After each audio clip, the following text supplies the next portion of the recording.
খবরে আমরা শুরু থেকেই নজর রেখেছি পার্ক স্ট্রিট গণধর্ষণ কাণ্ডের মূল অভিযুক্ত কাদেরকে গ্রেফতার করলো পুলিশ। দিল্লি থেকে গ্রেফতার করা হয় তাকে এবং যে খবর পাওয়া যাচ্ছে গোপন সূত্রে খবর পেয়ে পুলিশ এই অভিযান চালায় এবং দিল্লি থেকে গ্রেফতার করা হয় কাদেরকে। 2012 সালের ঘটনার পর থেকেই ফেরার ছিল এই কাদের এবং গতকাল রাতে এই গোপন অভিযান চালায় পুলিশ এবং দিল্লি থেকে গ্রেফতার করা হয় কাদেরকে এবং তার সঙ্গে তার সঙ্গী আলীকেও গ্রেফতার করে পুলিশ।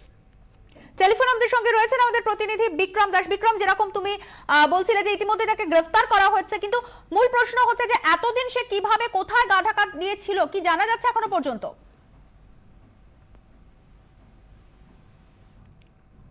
বিক্রম, শোনা যাচ্ছে? আমরা যোগাযোগ করার চেষ্টা করছি আমাদের প্রতিনিধির সঙ্গে। আরো একবার আপনাদের জানিয়ে রাখি, পার্ক স্ট্রিট গণধর্ষণ কাণ্ডের মূল অভিযুক্ত কাদেরকে গ্রেফতার করলো পুলিশ। দিল্লি থেকে গ্রেফতার করা হয় তাকে। গোপন সূত্রে খবর পেয়ে এই অভিযান চালায় পুলিশ এবং দিল্লি থেকে গতকাল রাতে গ্রেফতার করা হয় কাদেরকে এবং সঙ্গে গ্রেফতার করা হয় আলীকেও। 2012 সালের ঘটনার পর থেকেই ফেরার ছিল কাদের। টেলিফোন আমাদের সঙ্গে রয়েছেন আমাদের প্রতিনিধি বিক্রম দাস। বিক্রম, গতকাল রাতে গোপন অভিযান চালিয়ে তাকে গ্রেফতার করা হয়। এতদিন কোথায় কিভাবে?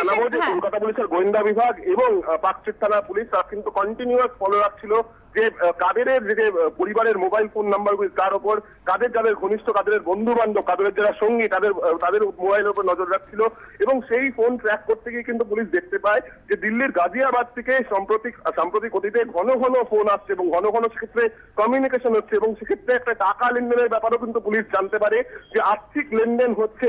এরপরেই পুলিশের সন্দেহ হয় যে দিল্লির গাজিয়াবাদে এদের এমন কোন আত্মীয় আছে যার সঙ্গে এতবার ফোনে কথা হয়, এতবার তার সঙ্গে যোগাযোগ হয় এবং সেক্ষেত্রে আর্থিক লেনদেন হচ্ছে।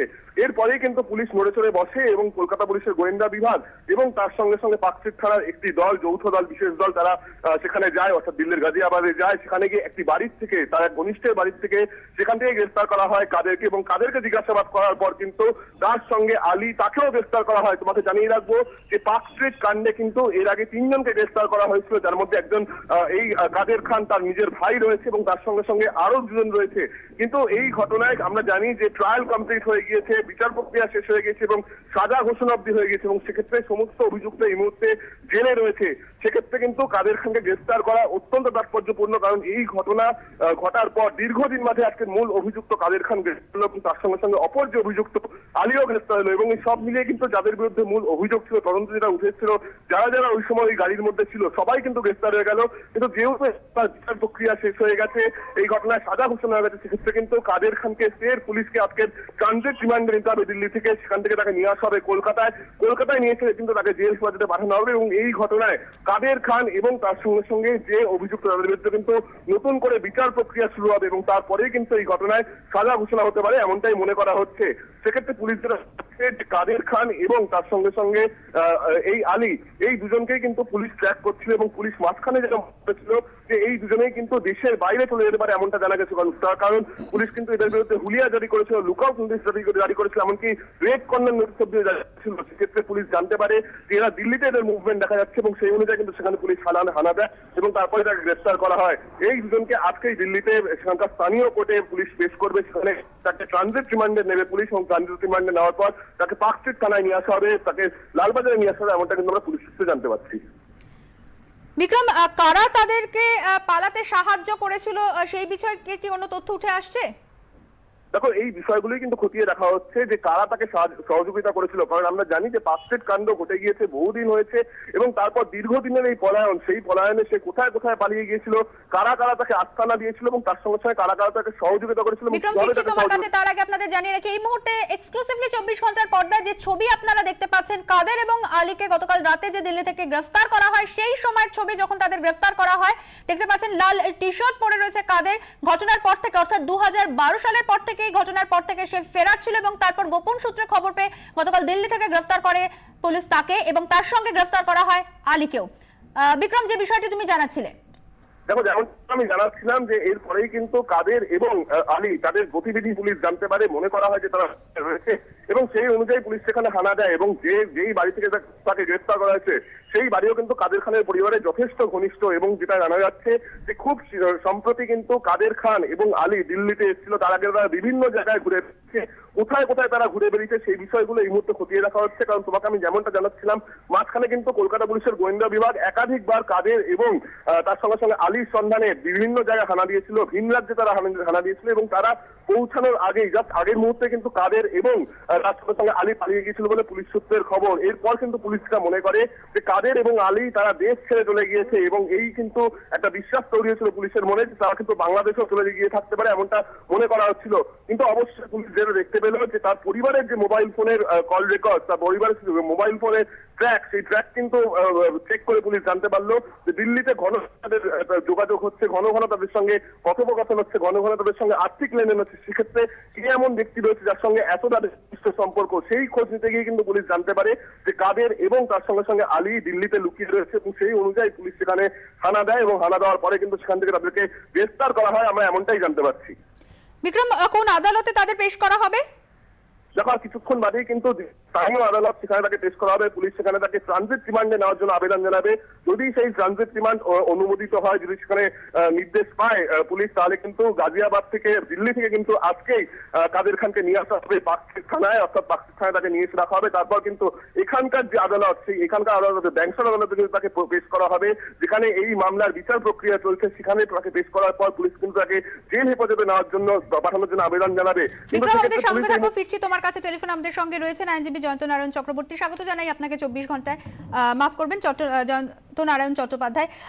যেটা জানতে চাইবো যে ঘটনার পর থেকে, অর্থাৎ 2012 সালের পর থেকে এতদিন বাদে মূল অভিযুক্ত কাদেরকে গ্রেফতার করা সম্ভব হলো? ইতিমধ্যে তো বিচার প্রক্রিয়া শেষ, সাজা ঘোষণাও হয়ে গেছে, এর পরবর্তীতে কি প্রক্রিয়া?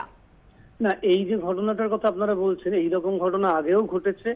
মূল অভিযুক্ত অনেক সময় ফেরার থেকেছে, পরে তাকে গ্রেফতার করা হয়েছে এবং পরেও হয়তো এরকম ঘটবে যেখানে মূল অভিযুক্তকে ধরতে পারা যাবে না, অন্য অভিযুক্তদের নিয়ে বিচারটা শেষ হয়ে যাবে, তারপরে মূল অভিযুক্ত ধরা পড়লে আবার বিচার শুরু হবে। এটা হয়, এটা ফৌজদারি কার্যবিধিতে এ ধরনের বিচারের যে প্রক্রিয়া কিভাবে চালানো হয় সেটা কিন্তু বলা রয়েছে। যে কথা আমি শুনছিলাম যে তাকে বাইরে থেকে ভিন রাজ্য থেকে ধরা হয়েছে, ভিন রাজ্য থেকে ধরার পরে নিয়মটা হচ্ছে 24 ঘন্টার মধ্যে নিয়ারেস্ট যে ম্যাজিস্ট্রেটের, মাননীয় ম্যাজিস্ট্রেটের আদালত, সেখানে তাকে পেশ করা হবে। তারপর তার অনুমতি নিয়ে তাকে এখানে নিয়ে আসা হবে। নিয়ে আসার পরে এখানকার মাননীয় ম্যাজিস্ট্রেটের আদালতে তাকে পেশ করা হবে। আপনাদের জানিয়ে রাখি যে এই মামলাটি হয়েছিল স্প্লিট ট্রায়াল বলে, অর্থাৎ ট্রায়ালটাকে ভাগ করে দেওয়া হয়েছিল।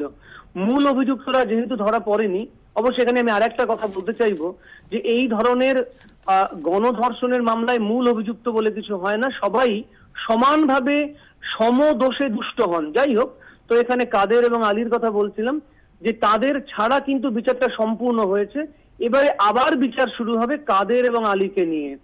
যেহেতু বলা হচ্ছে যে এই ধরনের অপরাধের ক্ষেত্রে এরা প্রধান ভূমিকাটা নিয়েছিল, কাজেই আমি মনে করি যে এদের ক্ষেত্রেও কিন্তু সাজা, যেটা 10 বছর হয়েছে, কম করে 10 বছর বা তার বেশি হওয়া সম্ভব। তবে দেখতে হবে, যেটা আমি বারবার বলে থাকি, যে প্রসিকিউশনের সদিচ্ছাটা কতটা রয়েছে, অর্থাৎ সরকার পক্ষের সদিচ্ছা কিন্তু একটা অন্যতম গুরুত্বপূর্ণ প্রশ্ন।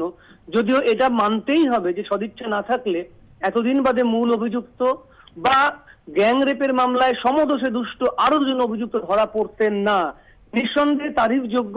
এবার কাজটা কিন্তু প্রসিকিউশনের হয়ে যাবে, অর্থাৎ সরকার পক্ষের মাননীয় আইনজীবীরা তারা নিশ্চয়ই তাদের এই অপরাধীদের সাজা দেবার ব্যাপারে যথেষ্ট সচেষ্ট হবেন। ধন্যবাদ। কথা বললাম আইনজীবী জয়ন্ত নারায়ণ চট্টোপাধ্যায়ের সঙ্গে। টেলিফোনে রয়েছেন আমাদের প্রতিনিধি বিক্রম। বিক্রম, যেটা জানাচ্ছিলে তুমি।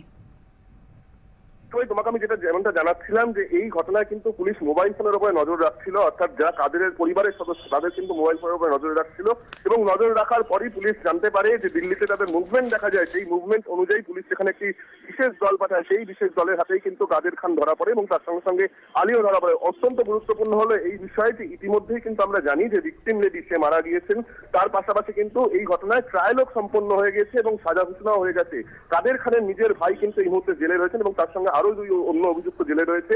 সেক্ষেত্রে এই যে কাদের খান এবং আলীকে যে গ্রেফতার করা হলো, তাদের কিন্তু এখানে নিয়ে আসা হবে ট্রানজিট রিমান্ডে পাওয়ার পর। তারপর এখানে আদালতে পেশ করার পর তাদেরকে কিন্তু সরাসরি জেলে হেফাজতে পাঠানো যাবে এবং সেক্ষেত্রে কলকাতা পুলিশ এই মুহূর্তে আইনজীবীদের সাথে পরামর্শ করছে, যদি কাদের খানকে হেফাজতে, নিশ্চিত হেফাজতে পাওয়া যায়, পুলিশ হেফাজতে পাওয়া যায়, তাহলে কিন্তু এই ঘটনায় তারা আরো আলোকপাত করতে পারবে, তারা কিন্তু এই ঘটনার আরো গভীরে ঢুকতে পারবে। কারণ যাদেরকে গ্রেফতার করা হয়েছিল এর আগে তারা কিন্তু মূল অভিযুক্ত নয়, মূল অভিযুক্তের ক্ষেত্রে কাদের খান এবং সেক্ষেত্রে পুলিশ তাকে যদি নিজের হেফাজতে পাওয়া তাহলে কিন্তু তাদের অত্যন্ত সুবিধা হবে, তদন্ত অগ্রগতিটা এমনটাই মনে করা হচ্ছে।